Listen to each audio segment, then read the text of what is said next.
Katie, thank you so much for joining us today on the What is a Good Life podcast. Since making your acquaintance and even being in a training program of yours last week, and also engaging in some rather exciting collaboration with you as well, I'm really intrigued to see where this conversation goes today. Me too. Thanks, Mark. So, as you're aware, we jump straight in with, is there a question you're exploring as you move through life? Yes, there is. I think I'm always trying to figure out what's happening. Not so much in terms of how does this thing work, like an object or a mechanism, but more what's happening in the dynamic between people, what's happening inside us. Like, how do things work? So I think I'm always looking for clues and patterns, and I've got a kind of maybe a rather naive belief that there's some simple, elegant, beautiful organizing principle that runs underneath everything. And so I think I'm just going through life trying to figure out what that might be, if there is one, in lots of different situations and lots of different ways. Well, if that appears at any point in this conversation, please do let me know what that is. But just from your perspective, that idea of what's happening, can you give me a sense of when you began to that did become kind of a question that was emerging for you? Well, I think I've always really loved patterns. I've always been interested in, can you find the pattern that explains something? And can you find the kind of essential building blocks within something that if you know those, then you can really have fun and kind of play with it.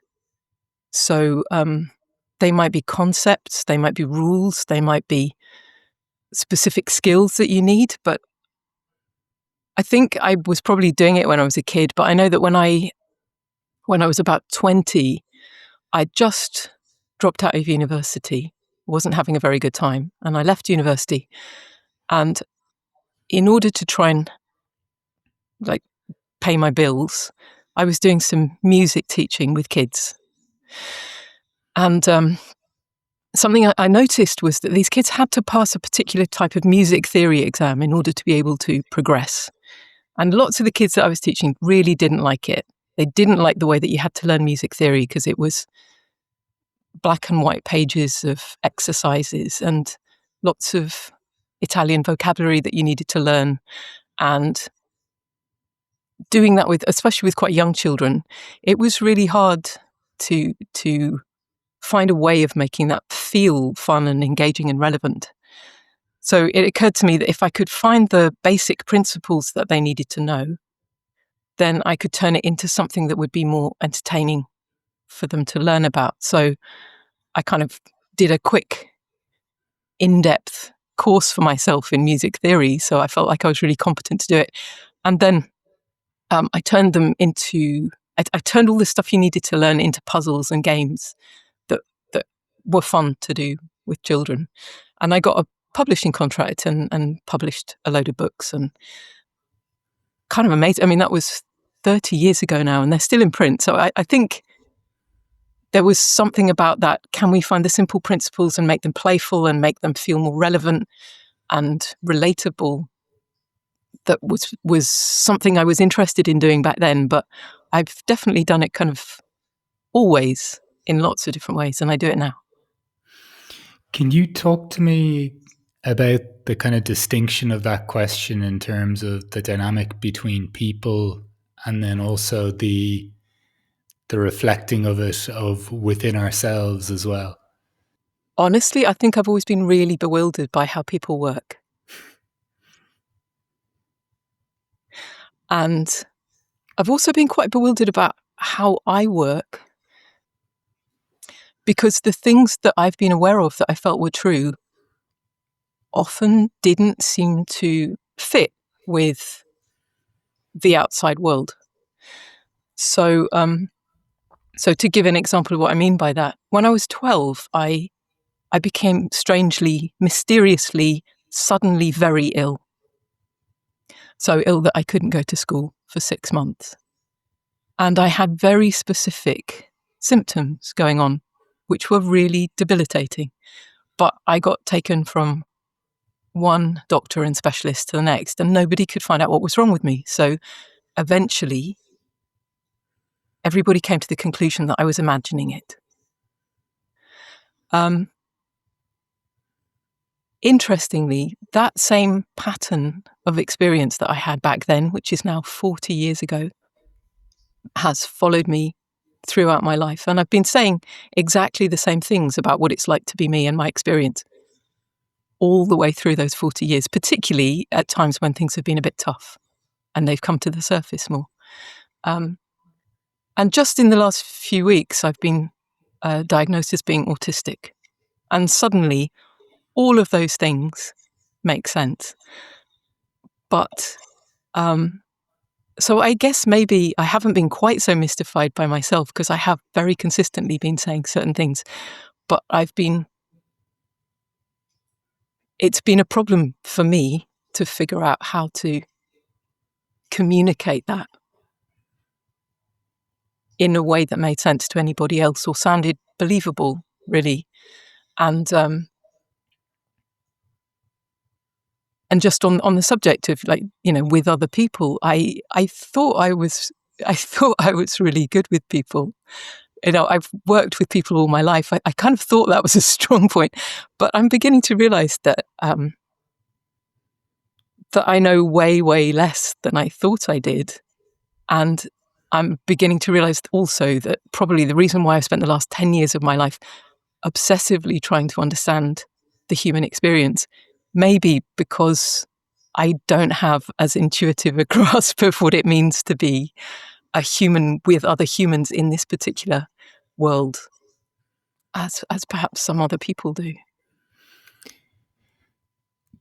What was that experience like, to have what sounds like quite a clear steer on what you were experiencing, and then over even throughout decades, then people not either understanding that or acknowledging maybe the reality of your experience?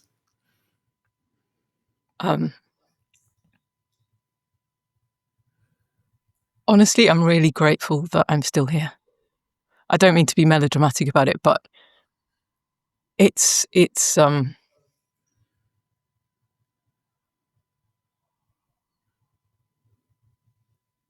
it has challenged me in ways that I found really, really difficult to navigate.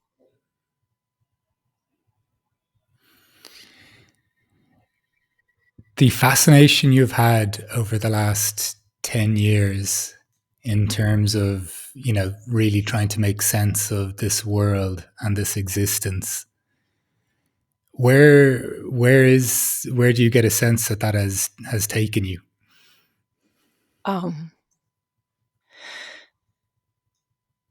Well, in a way, it really feeds into that desire to understand what's happening. Like, I can be endlessly curious because people are just fantastic and strange, and I don't think one could ever get to the end of wondering about people, like as individuals, but then you put them in groups and they suddenly do all kinds of other stuff, and then you look at the context and the history, and just all of it is there is so much potential for wonder and bewilderment again. And so it's taken me to really good places because I think people are endlessly fascinating. And it's, what's not good about being endlessly fascinated? But it is, and it speaks probably even to the longevity of this podcast, or the experience of it for me, that I can ask people the same two questions and Yeah. just never, well, I haven't come close to the edge of feeling worn out by that process. There always seems to be novelty. From your perspective, just really intrigued as to how do you start to get the sense of progress and understanding, and yet still kind of total open-endedness. And one thing that I definitely appreciate with you is that curiosity that you mentioned. Do you know what I mean? So just from, I guess, from your perspective, just the consolidation of knowledge or understanding, but then also openness to more. Well, I think life is really good at sort of enforcing the need for openness. Like, I mean, I don't know how it is for you, Mark, but every time I think I know something, it feels like life conspires to come along and go, "Oh no, you don't," or I mean, maybe you do, but not as much as you think you do. So, I do think if you're paying attention, then it's hard not to just be humbled by stuff over and over and over again, because, and especially like work with people, um, the level of complexity is so great that I can look for those simple principles underlying things. I can look for the building blocks. I can look for the kind of skeleton that helps me to make sense of what's going on. But it's always going to be a massive oversimplification, and there's always going to be beauty in the detail and the specificity. So yeah, I mean, I definitely think I know things now that if I'd known them 40 years ago, it would have been really helpful. That was kind of my intention when I started out on this path of trying to understand more about the human experience. I felt really sad that there are people who don't have the opportunity to explore in the way that I have. Because to be asking these kind of questions and talking to people, like there's a lot of, it's a very privileged position to be in. And I've definitely met people who haven't been able to do that, you know, for very good practical reasons. Haven't had the luxury that I have of being curious in a very open-ended way and being able to talk to lots of people about these things. And so I've had this strong drive because I thought there are people who don't get the opportunity to do what I'm doing, but would also probably like to know some of these things, just like I would have liked to know them earlier in my life. It would have been really helpful to me if I'd understood more about how I worked, how other people worked, how to navigate things more gracefully, skillfully, easily. I don't know if that answers that question at all. Oh, it absolutely does. But can you give me a sense of what is allowing or what has allowed a greater level of grace in that navigation for you? Very slowly, I found more kindness on the inside. And that's still very much a work in progress. I really, really struggle with that. But I do think that the more it has been possible to find a gentleness on the inside of myself, the nicer I've been to other people. And the easier it's been to do scary things and new things and to learn. And I think that helps. For me, that helps everything, because the punitive, shaming, judgmental voices that I've been carrying around in myself all through my life tell me that they have my best interests at heart, but I don't believe them. Well, I do, actually. I do believe them, but I think I don't agree with them. I think they do have my best interests at heart, but I don't think they know the best way of helping me. And it's a much quieter voice, a much gentler, softer, more sort of, I like to think of fond amusement. It's the part of me that's sitting there smiling gently to itself, going, "Oh, again, Katie?" Ultimately, that bit is much more helpful.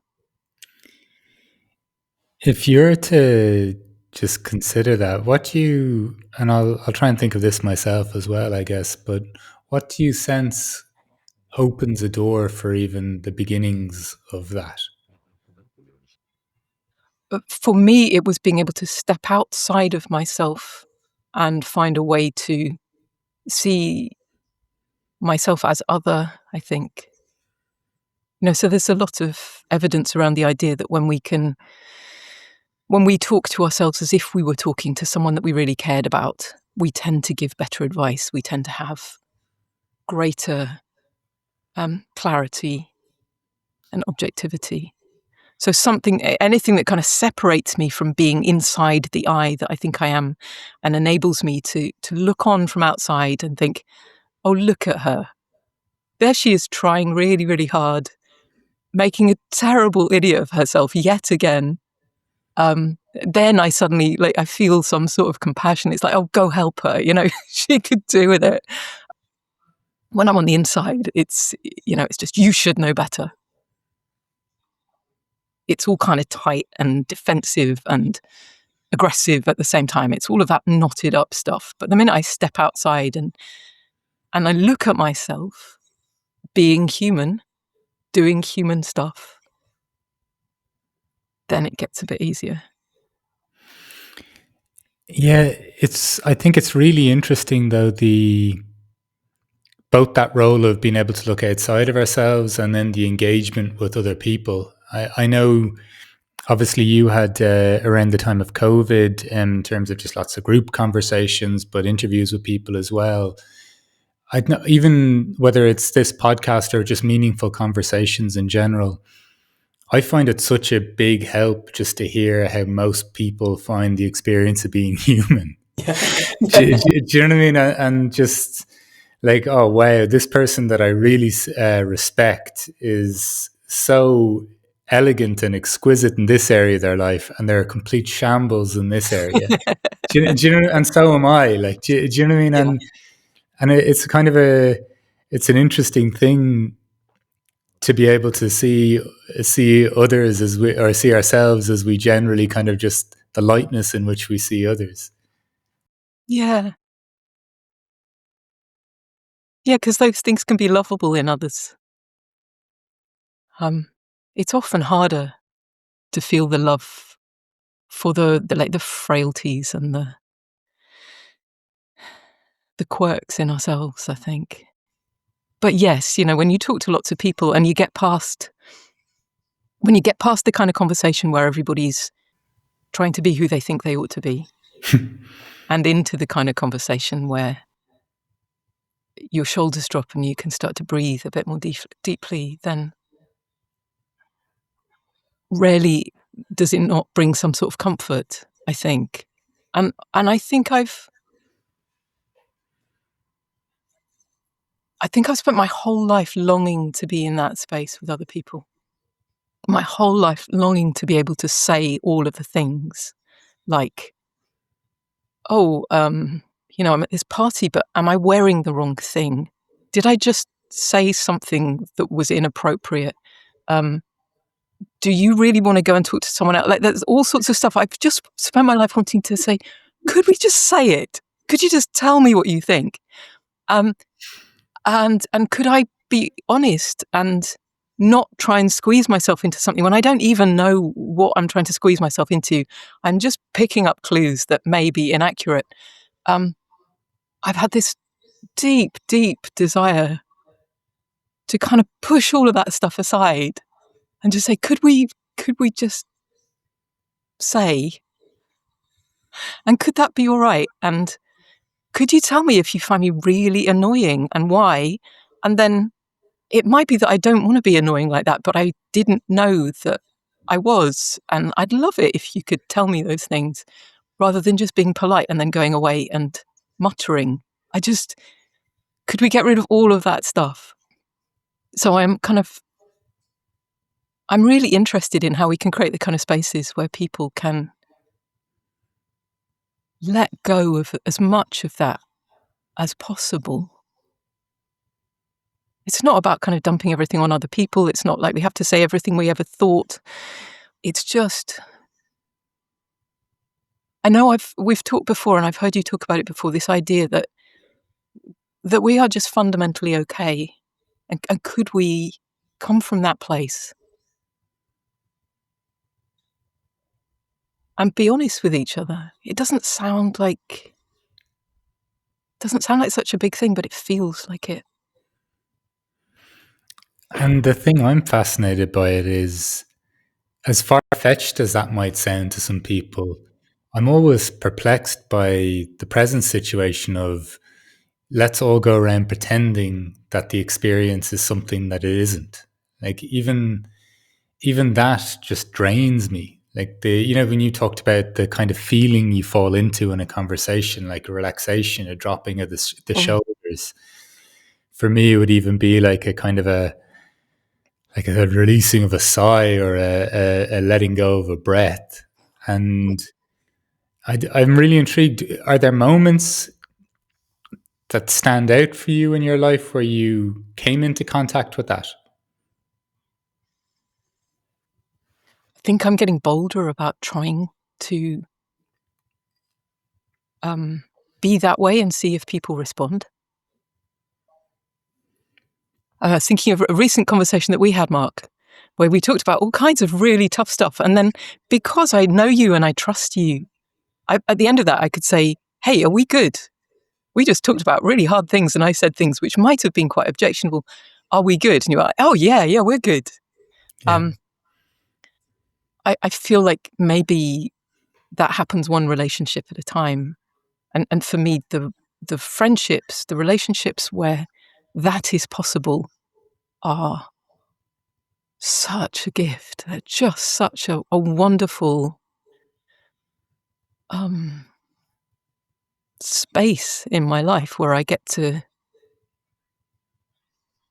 don't have to pretend all the time. And I feel that if something's not right, we could fix it because there's enough care and enough acceptance and enough trust there that we would be willing to try rather than it would just be the end of everything.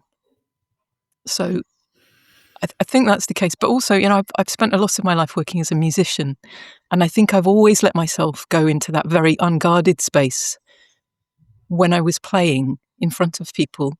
The problem was I couldn't stop myself from being fully myself when I was playing. But I remember, like, at the end of a gig, I'd kind of shake myself. And sometimes I'd look out at the audience and I think, oh, I kind of forgot I was here. And then that was really, really scary because I knew it felt like I'd basically just taken all my clothes off and danced around in front of them. Fortunately, I never did that. Let's just be clear. I don't want to leave that image in anybody's mind. But that's how I felt. I felt so, so vulnerable because I can't hide when I play.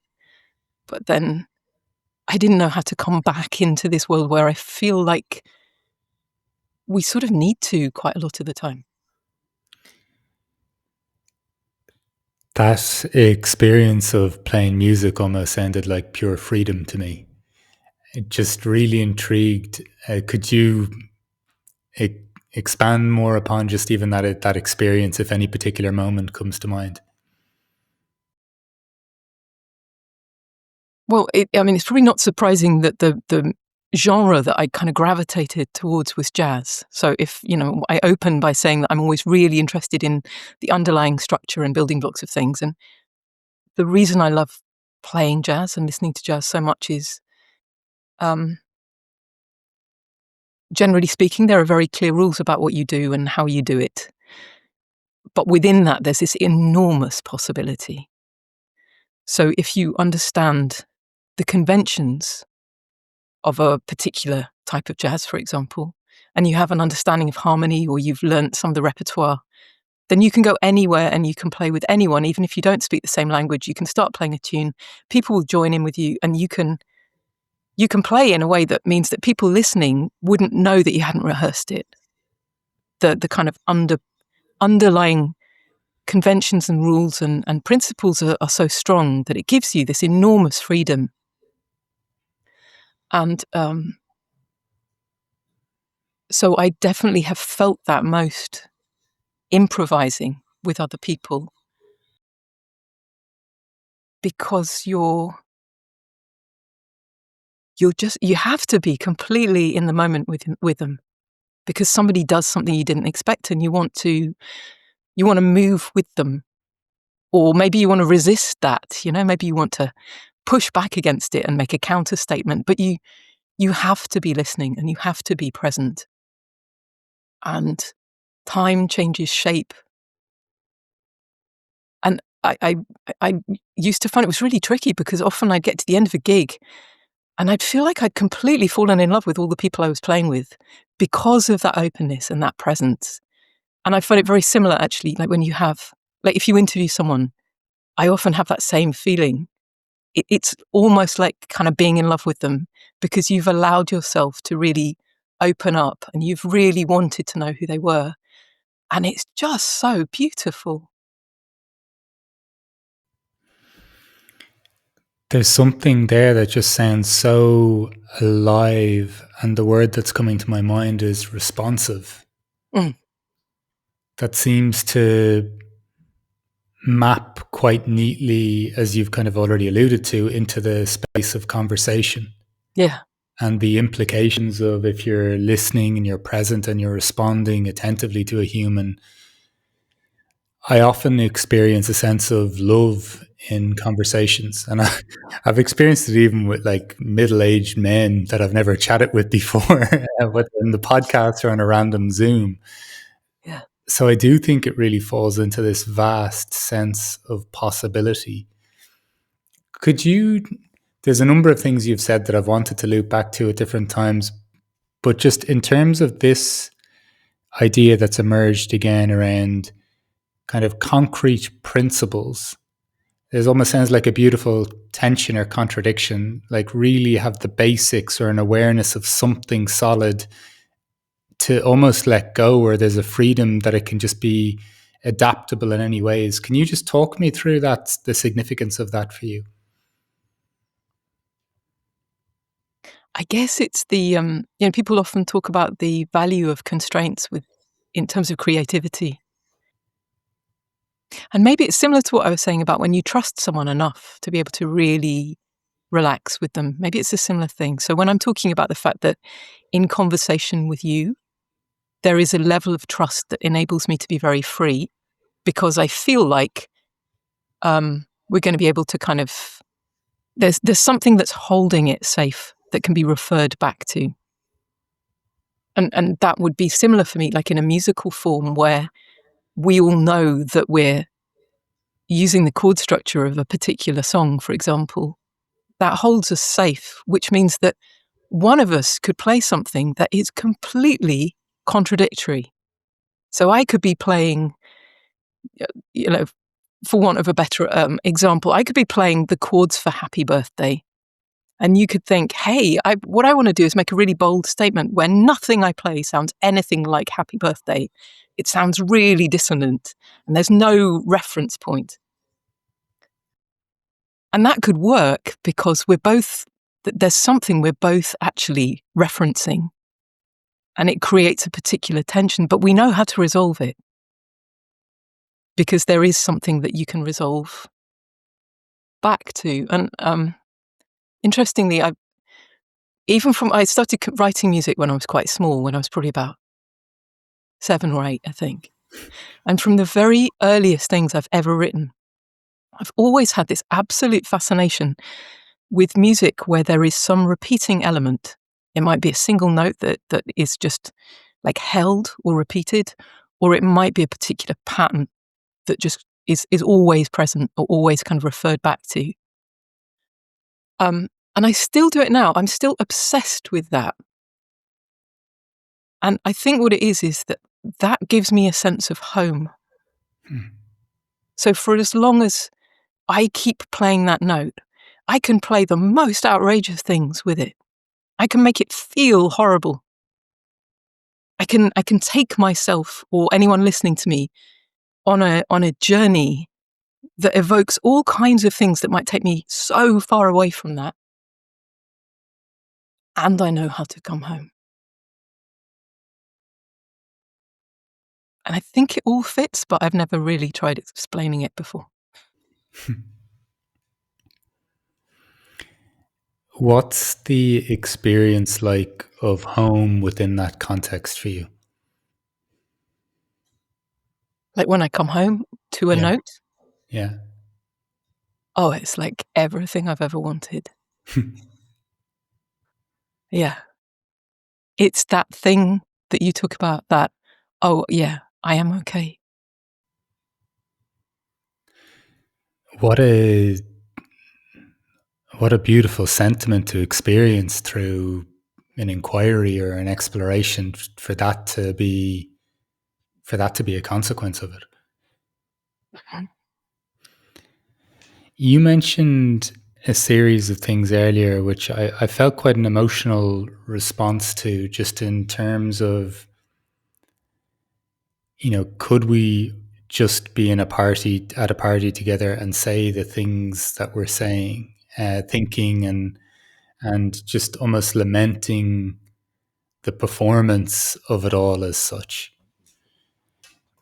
What what for you is kind of emerging as some of the fundamentals for relate? You're mentioning you're getting a bit bolder with trying some of these things.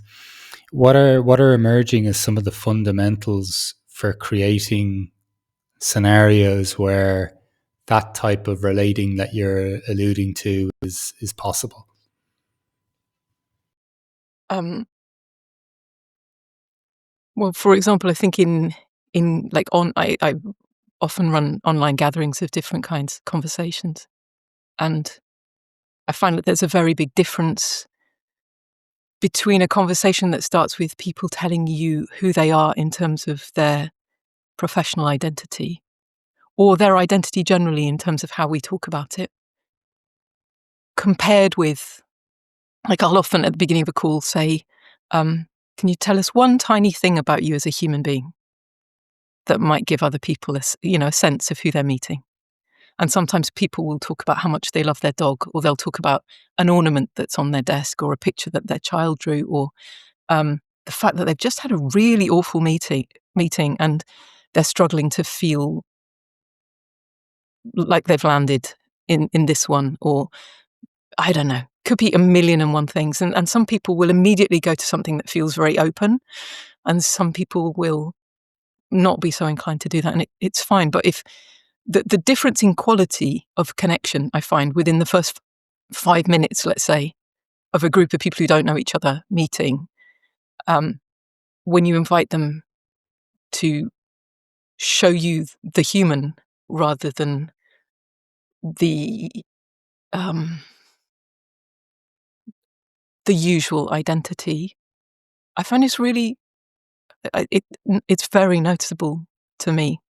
I've done a lot of conversations for people who've never met before and will never meet again. That's something that fascinates me. And I've done some recently, which I call pointless conversations, to see if anyone would come to them. And interestingly, they did.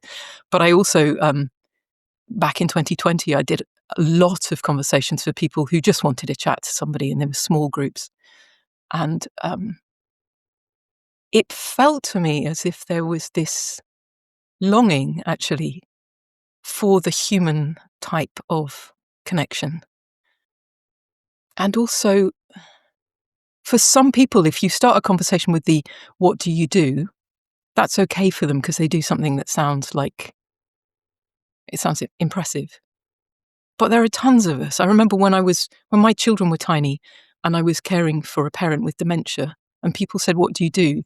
I wanted to be able to say, "Oh, I'm going out and changing the world, and I'm a professional musician, and I'm doing cool projects, and I thought less of myself. I can't think of more important work in this world than caring for our elderly people, with compassion and attentiveness, and being with children at the beginning of their lives. I can't think of anything that, if I had to decide how things got paid, they would be right up there.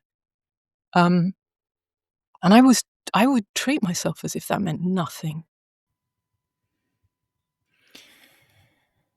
Um, like this is something that I find phenomenal about what we're foregrounding and what we're almost minimizing in the context of what we value as a society. And what you said there moved me greatly, to be honest, because I can't think of anything either that's more important than what you just mentioned. And I even remember I have a very good friend who, even while he is the main caregiver at home, he's even been doing entrepreneurial stuff on the side of that, but primarily it's caregiving. And I remember he said, like, I just want to get back into doing something or contributing. And I'm like, you're looking after two children. Like, it's incredible how much we've demeaned the role of parenting, all while saying that we really care about it. And, like, I won't even open that can of worms.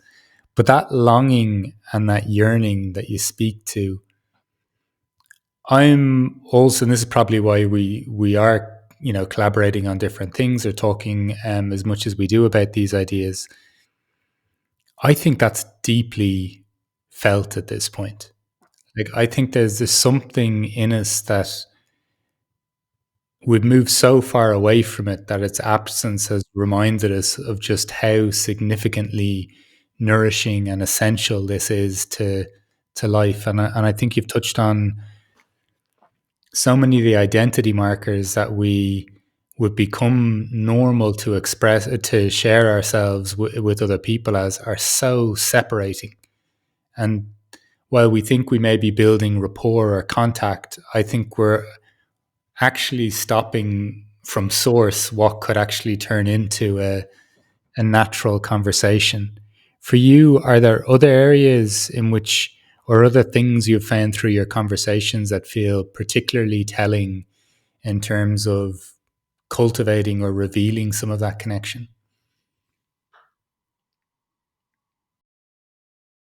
I think if when we come from a place of I want to know what you care about, what do you love, and you might not want to use the word love because we're really sensitive about things like that, particularly in the workplace. I have a terrible tendency when I'm doing corporate work to talk about love and then afterwards think, yeah, that doesn't really kind of feel like, I don't know, maybe I shouldn't be talking about it in the way that I do. I don't know. That's probably just me misreading situations. But I think when you ask people, what do you really care about? What do you, about the meaning that they make, about the value, about the legacy they want to create. And I think there are really easy ways into those conversations. It doesn't need to sound particularly big or intrusive or heavy. But when I say that sometimes when you're playing music with someone or you're having a conversation and interviewing someone, I have that feeling of love for them or that feeling of kind of falling in love, that, oh, wow, you're amazing, that feeling. I generally get that when the person is talking about what lights them up. And I just think that's the most beautiful thing, when somebody suddenly, you notice them change, like their energy and enthusiasm and their posture, and things change and they don't even know that it has. But suddenly it's like there's an opportunity to say, look, here I am. And I think that, I don't know about everybody, but I think lots of us are looking for opportunities to say, look, here I am. See me and look at me in a way that tells me that you're okay with that. It's funny that you specifically focused on the word love there and wondered about it. I'm in the initial 120 interviews I did privately around this question. I was really amazed at how infrequently the word love was explicitly stated. Now, it was inferred through relationships, children, parents. Well, hopefully, hopefully it was. But I think that's part of our problem. Like, the fact that something as uniquely hopeful and connecting, and in many workplaces, I wouldn't even say that it's totally absent. More just the comfort in referring to it is Yeah, absent. yeah. And I know that's not what you were suggesting. I'm just thinking Mm. myself. But there's, in a world that could seem like it's so full of drudgery and pain, the fact that we've almost turned away from the idea of sharing in our stories or our connection to love seems rather poignant, but at the same time gives me lots of optimism for that that absence in some ways. Yeah. And I guess those of us who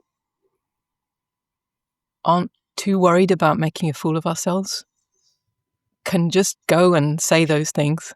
And maybe, I don't know, maybe it will backfire, but maybe it won't seem so unusual. Oh. You mentioned something that I also find really fundamentally important, and that is the significance of shared meaning making.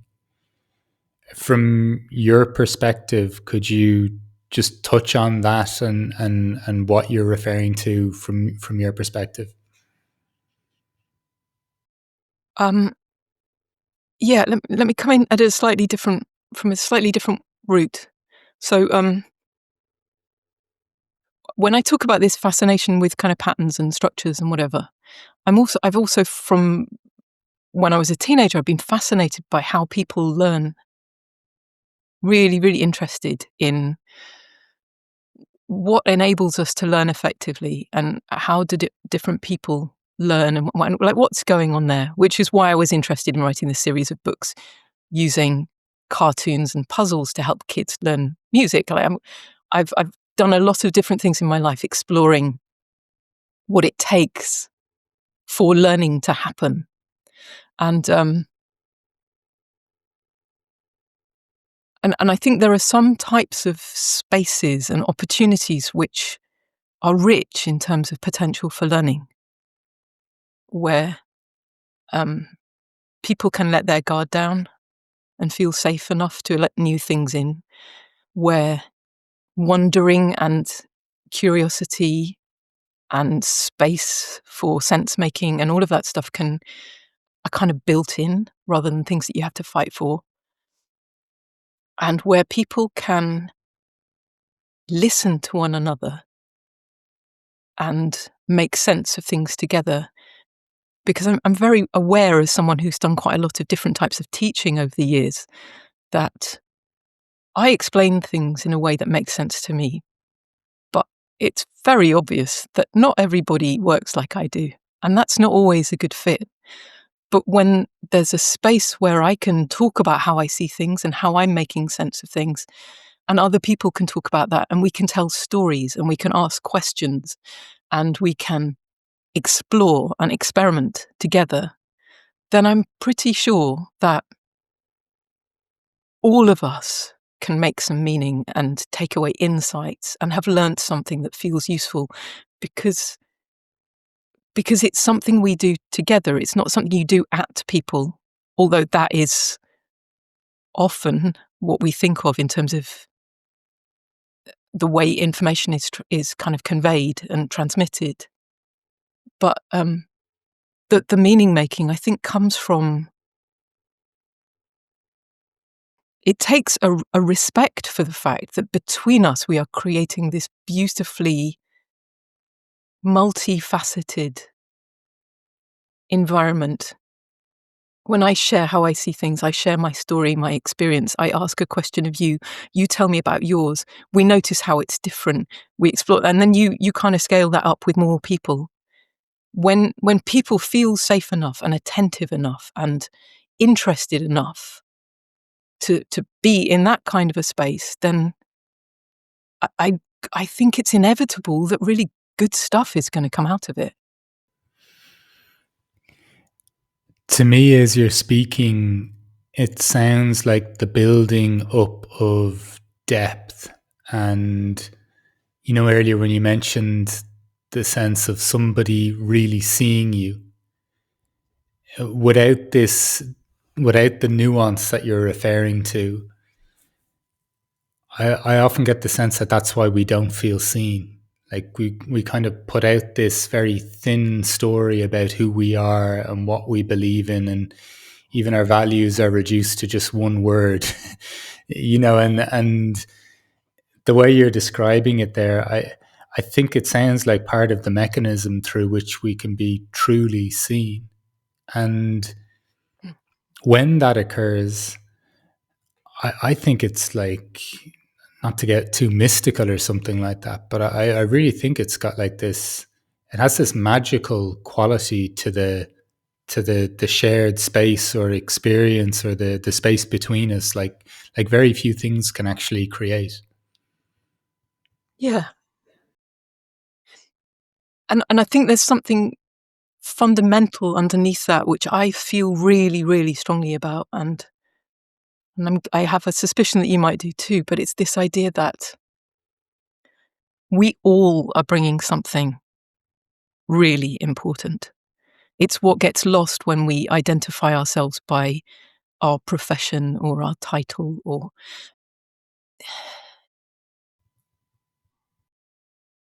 when you kind of go back in time, um, from all different parts of the world, you run into this idea that people have come with something that is theirs to offer to the world. And no one comes empty-handed. Like, we've all got something special that we get to contribute in our lifetime. And when you genuinely come from that place, then you know that in any group of people, it doesn't matter who has the status, who looks important and who perhaps doesn't for whatever reason. You know that you have a whole bunch of good stuff in that room, that all of those people are bringing something that they can share with other people, that we can all learn from, and that all of those things are valuable. And the further away we move from that kind of thinking, whether it's saying, I'm the teacher and I'm going to tell you what you need to learn and how to learn it, or I'm the important person on this call and you guys, you're somewhere else. The more we get caught up in these kind of bizarre games, the further we get away from what I think is the truth, which is that every single one of us has something beautiful and unique and impossibly valuable to share with everyone else. And if we're just paying attention, it's not hard to see. I'm sometimes amazed that, when people hear initially that not one snowflake is the same, they all have a slightly different variation. And I'm almost amazed that, like, well, have you not realized that about human beings as well? And there's such a vast, like, symphony of experiences, thoughts, feelings, emotions that are so specific to each individual human that, of course, when we get to the space where we explore things slightly beneath the surface level of our labels, everyone has something to offer. So I think what you're pointing to there's a real kind of democratization of status because everyone has an experience. And Mm. I'm really curious. There's one word that I wanted to get back to you on that I lost the thread of, so I'm just gonna jump straight to it. You mentioned the word bewilderment earlier in terms of both the dynamic between people and also maybe even your own relating to people. How and how have you kind of what is that experience of bewilderment like? I'm beginning to wish I knew the origin of that word, actually, because I feel like it would be really interesting. There I go again. I want to, I want to know what's behind it so I can play with it. But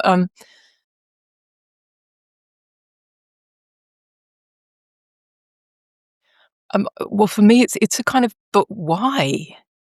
Like, why would we do this? Why is it like this? And the sort of jarring between what feels like it makes sense or is right and what it looks like. And probably the most vivid example I have of that is when I alluded to the fact that I think I'm really lucky to be here, right? I don't need to go into any detail, but there was a time when I was on a secure psychiatric ward for a while. I'd been sectioned because I was not at all well.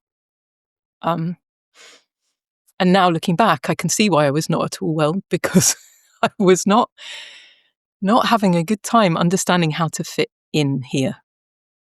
But I remember the feeling of bewilderment sitting on a bed in my little room on that ward, thinking, I'm so happy. I'm so glad that I get to be here because it all just stops. And what it was that I needed to stop was just the ridiculousness of all this stuff that I didn't want to do. I had run out of energy for doing those things and feeling bad about myself. And I didn't understand how I could feel so good when things looked so bad. I'm not in any way recommending this as a kind of good overall life experience. So let's be very clear about that. But in the midst of something that I thought would be horrible, I found something I wasn't expecting. And that was also true when I sat at my mum's bedside as she was dying. And it was also true on the days where it looked like my life was perfect and I was unbelievably broken on the inside. That's the kind of bewilderment, like, this doesn't add up and I don't understand.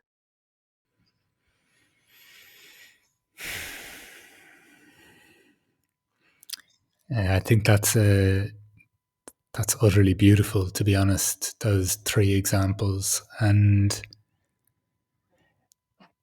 it resonates in many ways with some of my own life experiences and even my present wonderings of how do I feel so good presently, given that this is its current experience. In some ways, you could measure my own life at the moment, and yet it feels so good.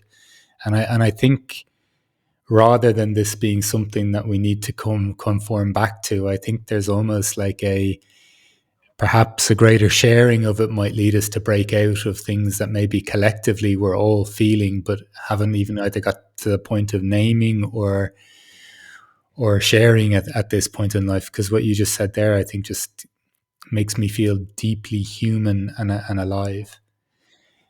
Katie, I'm really curious to ask you the question of what is a good life for you? Well, today I would say, if I could get to the very, very last day of my life and if I was lucky enough to be able to look back over it with any kind of clarity and think, oh, I was really interested. I was always wondering and curious, and I tried to stay open to things I didn't understand and pay attention. If I could get to the end of my life and have had a life that was full of that, ideally in the service of something meaningful for all of us, not just for myself, then I think that might have been a good life. Katie, I nearly always have this metaphor or whatever in my head for speaking with you, which feels like a breath of fresh air.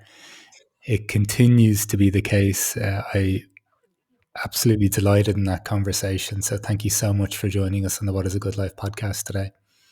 Well, I love our conversations. And look, I used that word. Thank you, Mark.